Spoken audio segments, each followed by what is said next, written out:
one. So hi everyone, my name is Becki. I'm one of the Careers and Employability Advisors at the University of Lincoln. I work in the Careers team and we're based in the library on the ground floor. If you go into the right-hand side, past the turnstiles, instead of left, that's where you can find us. And this session today is going to be on exploring workplace etiquette and understanding your rights in employment as well, particularly in relation to the Equality Act. So the session really is intended as an introduction to employability skills. So we have this employability career planning model in the careers service, which takes you through different stages of career planning. And we're looking at today at the explore section. And as I mentioned, we're exploring employability skills today. Many of you may be at different stages of your career planning. So some of you may be in explore, some of you may already be developing your skills, and some may even be at the application stage. But it's really important to explore all sort of three of these sections. So what specifically is today's session? So today's session is going to be focusing on understanding etiquette, having a think about clothing and communication in the workplace. As mentioned, we'll start to talk about your rights as well. And then we'll think about what kind of cultural circumstances might be need to be taken into account if you're thinking about going global, and also how you can ask for help with some of these topics too. So etiquette, or workplace etiquette in particular, is usually an unspoken code which governs the social behaviour in a workplace. So it's the way that we understand how to behave or how to be in a professional environment. There's no one size fits all for workplace etiquette, and the expectations actually change from one environment to another, so it can be difficult to keep up with sometimes. So one employer may have a very professional etiquette and one may be a little bit more informal, but it is important to understand etiquette because it helps to create a professional and mutually respectful atmosphere, which actually boosts productivity as well. As I've mentioned, workplace culture varies between different companies, but it also varies between different countries, different industries, and even between organisations within each industry. So, for example, with tech companies, you might find some that are a little bit more formal, and again, some that are more informal in terms of how they expect their workplace culture to be. You can find this out through a number of different ways, but mainly through researching the company. You're trying to research what their values are, what do the images on their website show, and also by attending employer events and industry panels to get a feel for what people are saying about the companies that you're interested in working for. And another tip is to try contacting some alumni or listening to alumni talk about the industry they work within and what they have experienced in the industry, and that can give you an idea of what to expect when you enter the workplace too. So I'd just like you to reflect on this for a moment. So what clothes are worn in these company cultures and sectors? And what I'll do is I'll talk you through these. So on the screen we've got Teach First, Google, Frontline, Womble Bond Dickinson and the British Council. And so essentially, this slide is based on some recent research, which has said that nearly out of 600 businesses surveyed, nearly 3/4 operate a formal dress code policy, and among those, 40% actually have a smart casual policy.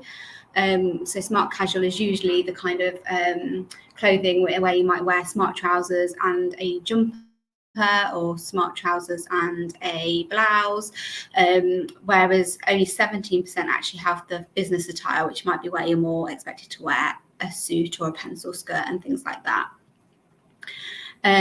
So in terms of the companies that are listed on this slide, so lots of schools expect teachers still to wear ties and smart clothing, so you can imagine that's quite a formal workplace culture and a formal workplace clothing expectations as well.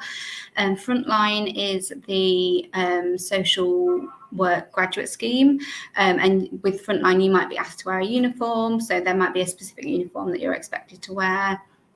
Womble Bond Dickinson are a legal company, so you can imagine that they are likely to be very formal. And the British Council, although you might imagine them to be quite a formal organisation to work for, in some circumstances they are surprisingly informal. So, for example, if they're working within the UK with students and trying to attract students to their company. They may be more informal. However, if they are going on a state visit, then they may have a more formal culture that they uphold, so that you can see that even within a company the culture changes in different circumstances. And Google as well, you may or may not be surprised to know, is quite an informal organisation to work for in most circumstances.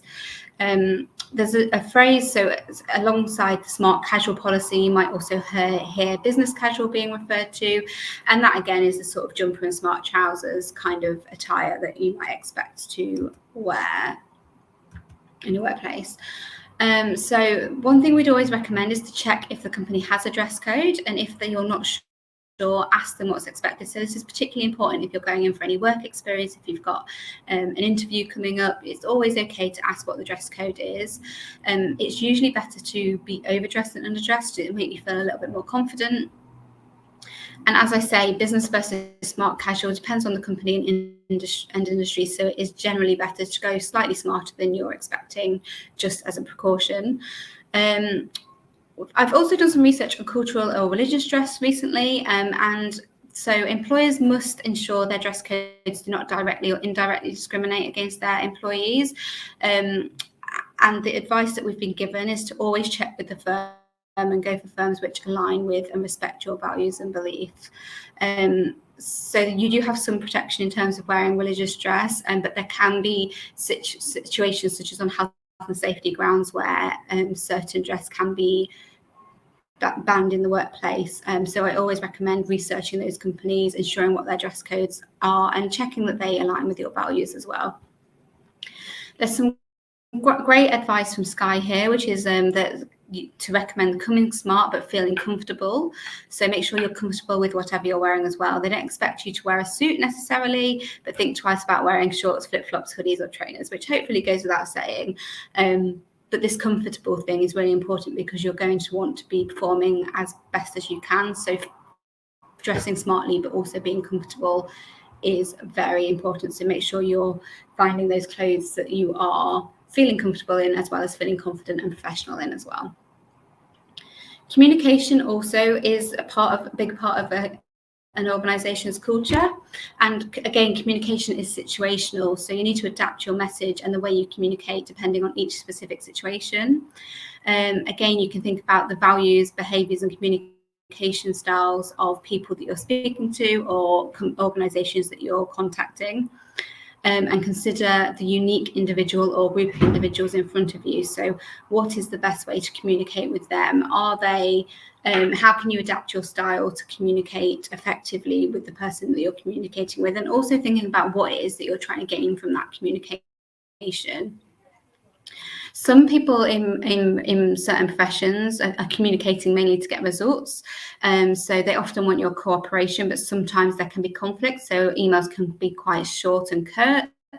And it's worth remembering that sometimes it's because they are trying to get results.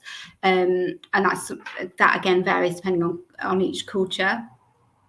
And if you are new to a work environment, it's really important to listen to others and see how they're communicating with each other. And if you're unsure of how to communicate with a certain client or customer, asking your line manager or colleague what is the best thing to do in that situation.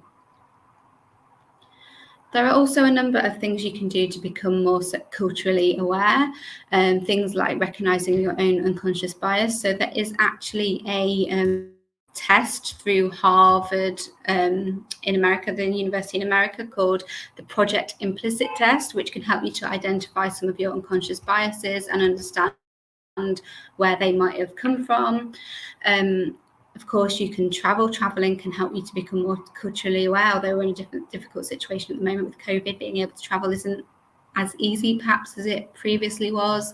But you can also combat that by researching countries that you're interested in learning more about, speaking to people from those countries as well, taking part in international buddy schemes, taking language courses, and building global themes into your academic work can really help you to become a little bit more culturally aware as well. And also watching, reading and listening to international media. And other things you can do in terms of becoming culturally aware is joining a new society. So getting to know, joining new joining a society, getting to know new people, understanding new topics, and of course attending diversity and inclusion events as well. And there are often diversity and inclusion events run at the university, either through the SU or other services across the university. In terms of diversity and inclusion in the UK then, we are protected under the Equality Act if we have a protected characteristic, and having a protected characteristic makes it unlawful to be discriminated against, and protected characteristics cover things such as age, disability, gender reassignment, marriage and civil partnership, race, religion or belief, sex and sexual orientation as well. And under the Equality Act, it's a really big piece of legislation, but thinking specifically about careers and employability, it protects you at every stage of the recruitment process, and it therefore means that you should have an equal chance to apply for and be selected for a post pre-employment, so you're actually protected before you start working with an organisation. It also says that once you're in employment, you should have the equal access to be trained and promoted while employed with the organisation, and also that you would have the equal chance to have your employment terminated equally and fairly. So it essentially starts to put you on a level playing field with people who don't have protected characteristics. So what does this really mean, though? So this means that the application process must be accessible.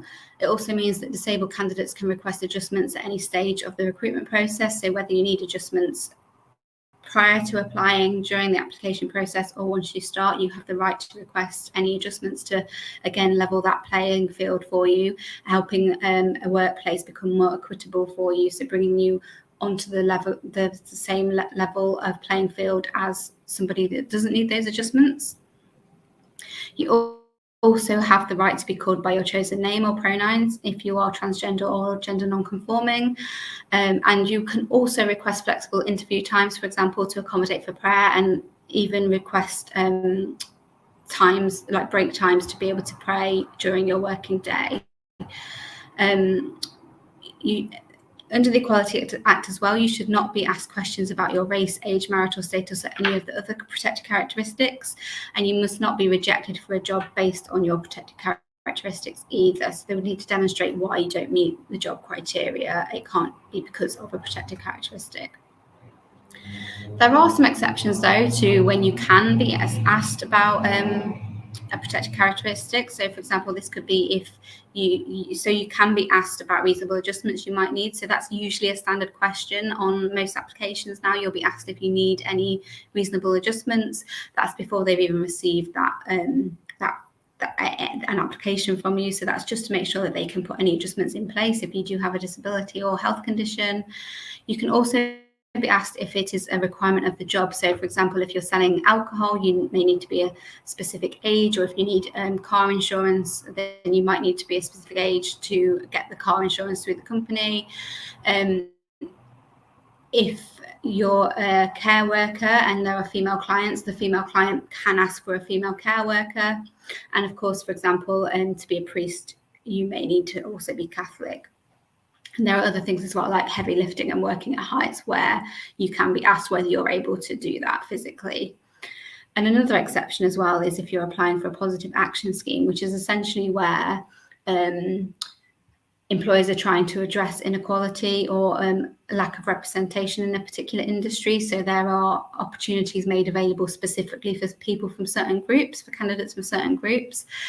So you would need to be asked about your protected characteristic to be eligible to apply for those positive action schemes in those circumstances.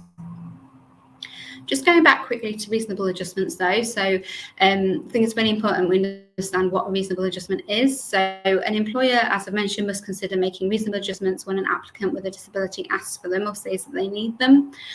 So this is, again, as I say, it's to put you on a level playing field. It's not to give you an advantage, but it's to take away any additional barriers or challenges that may come up in the recruitment process or the workplace that are related to your health condition or disability. There actually isn't a legal definition of what reasonable is, which can be quite frustrating sometimes, but it's a legal term, this idea of reasonable, and it does vary on a case-by-case basis. Usually the things that an employer will consider is whether the adjustment will remove or reduce the disadvantage of the person with a disability, whether it's practical to make, whether it's affordable for the employer or the business, and whether it could harm the health and safety of others. When you are requesting reasonable adjustments, it's always recommended to assume it is reasonable, because the employer, it's their responsibility to prove that it isn't if they think it isn't, and usually it will be, because it's something that you need to have fair and equal access to the role or the recruitment process. And as I say, employers must not ask you about a protected characteristic. So even when you're asking for reasonable adjustments, you don't have to tell anybody the details of your disability or health condition. You can just tell them what adjustments you need because of a health condition or disability. You don't need to go into the details of what the condition is or how it really impacts you. Another exception in terms of when you can be asked about protected characteristics as well is in an equal opportunities monitoring form. So this form must be separate to the rest of your application and shouldn't be seen by the recruitment panel, so it doesn't have an impact on the rest of your application. But the data is used by HR so that they can make changes to processes. So what they can have a look at is based on the data that's provided in equal opportunities monitoring forms. They will have a look at where different groups of candidates get to in the application stage, and assess any barriers that they might be putting up as employers, so that they can be adjusted and changed, and that they have the data to back that up, and then they can see what impact it makes when they change the process. So hopefully more people get further through the application process as well.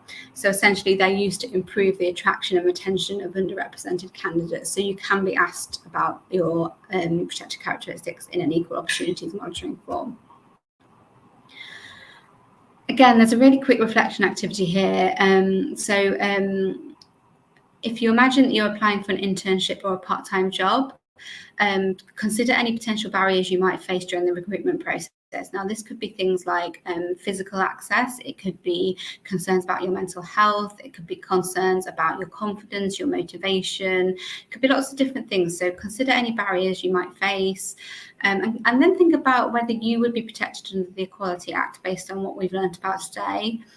And also start to think about what would make the recruitment process more accessible for you. Is there something under the Equality Act? Is there a reasonable adjustment if you have a disability or health condition that could make the process more accessible for you? Or is there something else? So maybe the employer could offer you some support. Maybe you could have some interview practice, some tips from employers, things like that. So when we're talking about accessibility here in this particular question, we're not necessarily thinking about reasonable adjustments, although that is useful to think of for those of you that it applies to, but we're also thinking about what else could make the recruitment process more accessible for you anyway. So if you're particularly nervous about interviews, would a mock interview help you, that kind of thing, and doing bits of research into employers and just reflecting on how you can help yourself to be more confident in the recruitment process as well. Consider off the back of that as well, how or what could an employer do to support you during recruitment? So what kind of things would you like to see an employer doing? Because they do lots of outreach for students and graduates.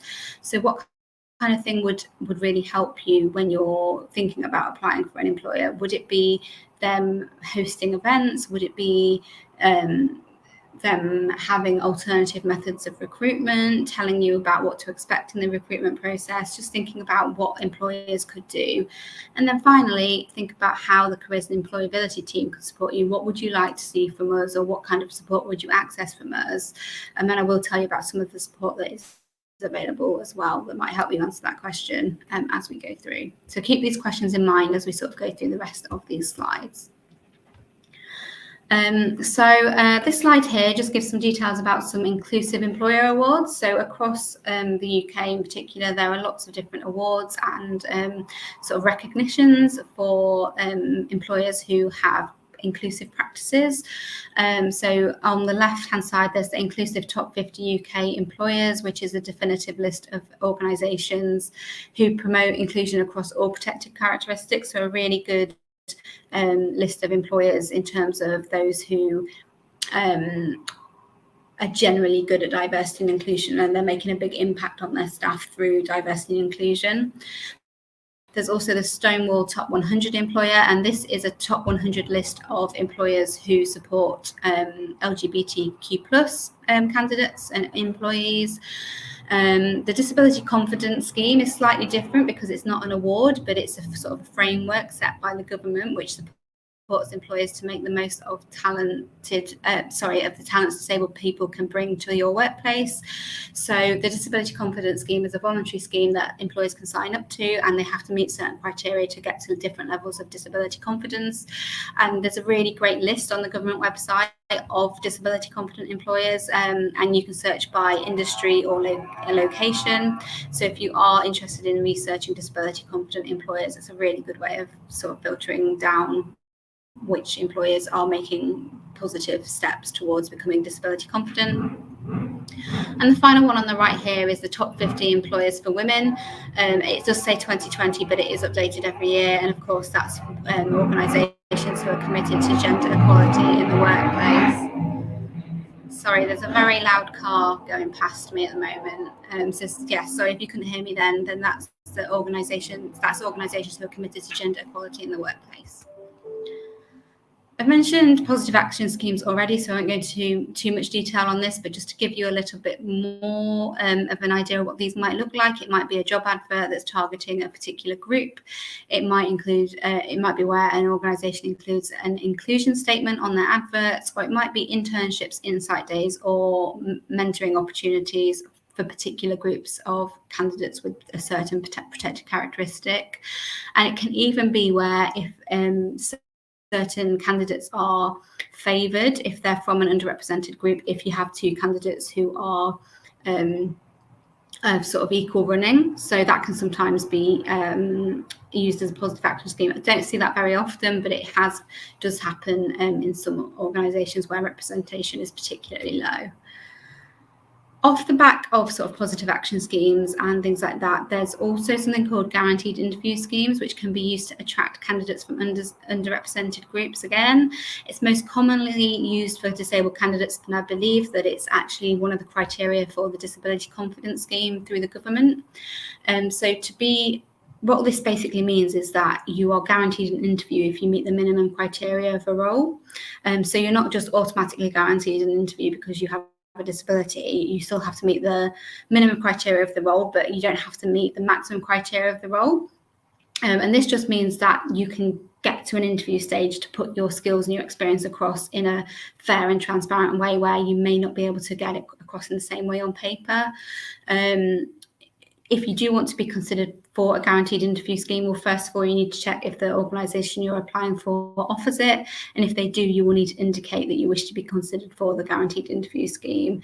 And there are some pros and cons to this. So it's worth thinking about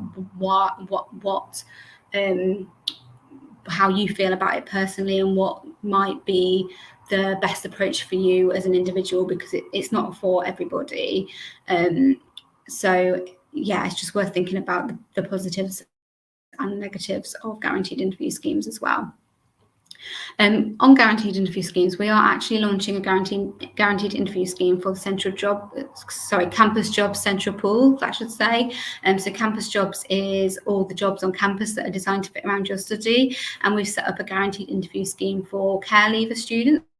So students who have lived in the care of the local authority, so that again that you can be interviewed on the basis of meeting the minimum criteria, not having to meet the top criteria, and it just gives you that opportunity to get into an interview and demonstrate your skills and your experience in a really positive way. Just a couple of more things to run through in terms of disability here. So this is something called Access to Work. So Access to Work is another government initiative, and it's something that not many people are aware of. It's very underutilised, but it's support in work if you have a disability or health condition. And Access to Work is essentially a pot of funding that the government have to support people with disabilities and long-term health conditions to stay in work, to get into work and to stay in work. And it includes paying for things like any special equipment you might need, adaptations to the workplace, if you need a support worker or mental health support, if you need any mental health support as well to be able to stay in the workplace, and that they can pay for that for you. And they can even travel to and from work. So I have a disability myself, and I've used this for lots of different reasons in the past. So in one of my old jobs, I used it for adaptations. So the company actually needed to put a banister on the stairs for me because they didn't have a banister, and that was something I needed to get up and down the stairs, so that funding was able to be used for that. I've also used it for travelling to and from work, as well as for special equipment such as ergonomic chairs or appropriately sized keyboards and things like that. And it is something that is really worthwhile applying for if you're eligible to it, because it just takes some of that pressure off, and it takes some of the pressure off you and the employer as well. Unfortunately, the access to work is only available if you are going to be in a paid job, so it can't be for unpaid work experience or volunteering. But it does include self-employment, work trials, work experience that's paid, or internships as well, and part-time jobs and things like that. So it's really, really useful if you're in paid employment or going to be paid employment. There's a few different criteria for it, so make sure you check it out in more detail as well. Moving on then to support that's available from the university. So we've sort of spoken a little bit about support that's available generally through employers and through the government, but we do have some support through the Careers and Employability Service as well. So we've recently become a partner, a next generation inclusive university partner with Employability, who are a not-for-profit organisation who support disabled students and graduates. I probably should have said this earlier, but the definition of disability, in case you aren't familiar with it, is if you have a long-term mental health condition, physical health condition, or neurodivergence which negatively impacts your day-to-day life as defined by the Equality Act. And now that usually means that it negatively impacts your day-to-day life in terms of normal day-to-day activities, and also I believe it's if it lasts or is expected to last for more than 12 months as well.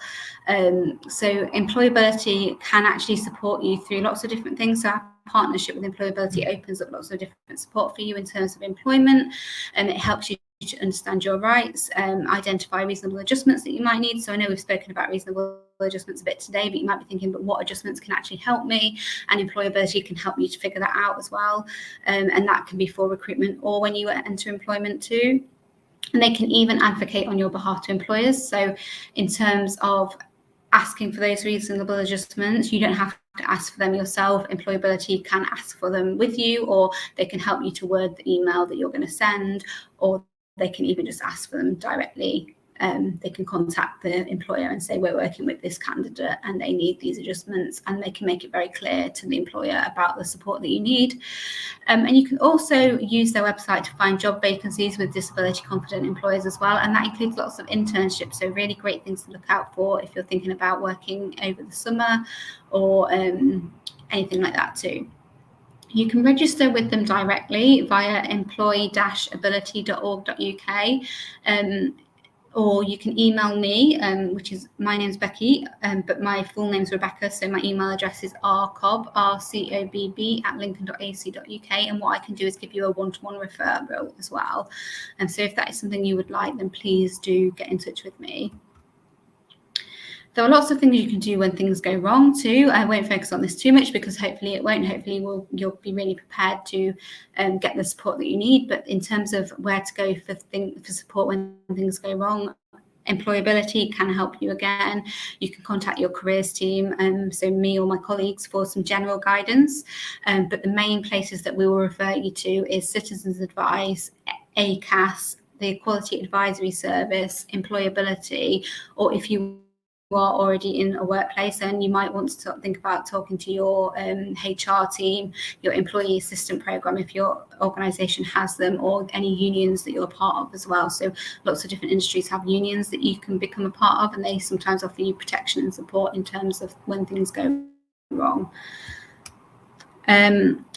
And here's some of the support that's usually available from employers as well, in terms of helping you to create a community and understand work etiquette. So there'll be lots of staff networks available, particularly in bigger employers. So those are kind of like SU societies. So there might be staff networks for leadership, or for Black minority ethnic employees, or for disabled employees, or for parents. There's lots of different staff networks that are available in lots of different companies. Not all companies will have them, but particularly big ones will be quite likely to.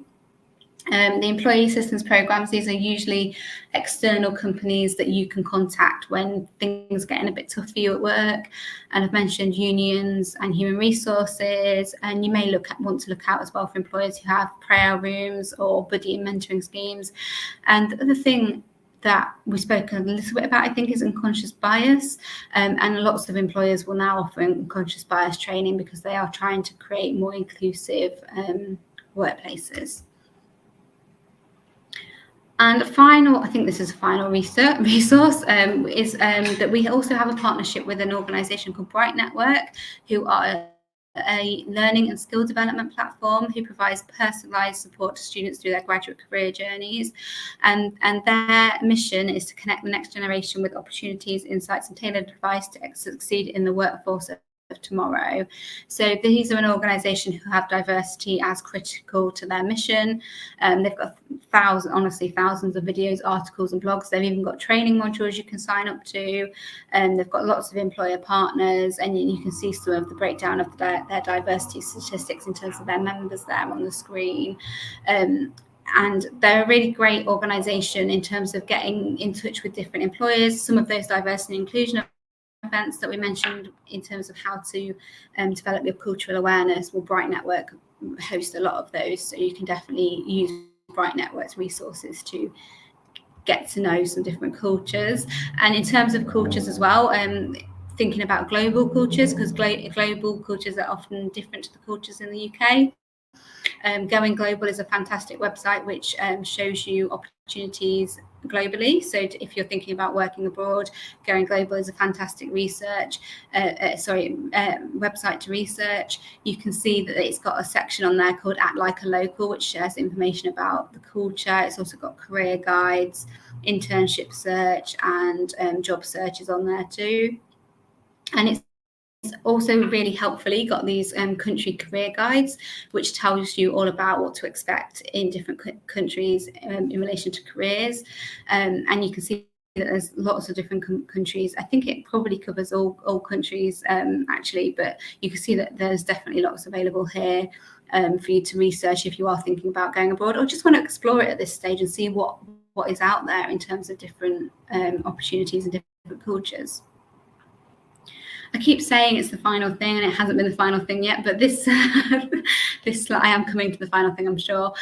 So this slide is on our opportunities fund. So the universities, our career service has an opportunities fund which is intended to support students through with finance towards attending work experience, job interviews and assessment centres. So you may be eligible for up to £500 worth of funding to cover costs associated with these kind of opportunities. Eligibility is subject to your home postcode and household income, but if you do have an opportunity coming up and the cost is presenting a barrier to you, then please get in touch with the career service again, because we assess all of the applications on a case-by-case basis, and you'll be offered one-to-one support throughout the process. And if we can't fund you, then we will signpost you to some other relevant funding if that's available as well. It is a fund that I manage as well, so again, you can get in touch with me directly or email the careers inbox, and we can get you sorted out with the application form and things like that. In fact, I think it's actually on our website now under a section called Opportunities Fund, so you can have a look at all the detailed information and the application on there too. And this is bringing me to the end of the slide now. So this is some more information about our service. So hopefully you've got a bit of a feel for what we do from today's session. But our service offers lots of different resources as well. So we run lots of employability workshops, I guess kind of similar to what we've run today, but on lots of different topics. We also offer guidance appointments. So some people think that if you can only come to careers if you know what you want to do, but we are actually here to support you whether you know exactly what you want to do or whether you've got no idea what you want to do as well. So any stage that you're at in terms of your career planning, we're here to support you, and it's never too early to come and see us. So if you're feeling worried about your career and you're in first year, or maybe you're in your final year, come and say hello to us, because we can support you whatever stage you're at and help prepare you for when you do graduate. We have lots of different appointments to help with things like presentations, mock interviews, CVs, application feedback, that kind of thing. And our website has got lots of information and tools on there. So we've got lots of recorded videos, we've got sort of online booklets, we've got an equality, diversity, inclusion website, the webpage. There's loads on there that can help you sort of navigate your careers. And of course, we've got the Lincoln Award, campus jobs, and our career link vacancy website too. You can access all of this information and more on uolcareers.co.uk. Or you can email our careers@lincoln.ac.uk inbox if you're looking for any specific support, and we'll make sure we get some information over to you. That is everything for today. Thank you so much for listening, watching, tuning in. If you do have any feedback on this session, you can just take a picture of this QR code, and we'd be really grateful to hear from you. These are new sessions that we're trialing, so any feedback we receive is going to be really helpful in shaping these in future. But that is all from me today. So thank you so much, everybody, and enjoy the rest of your enhancement week.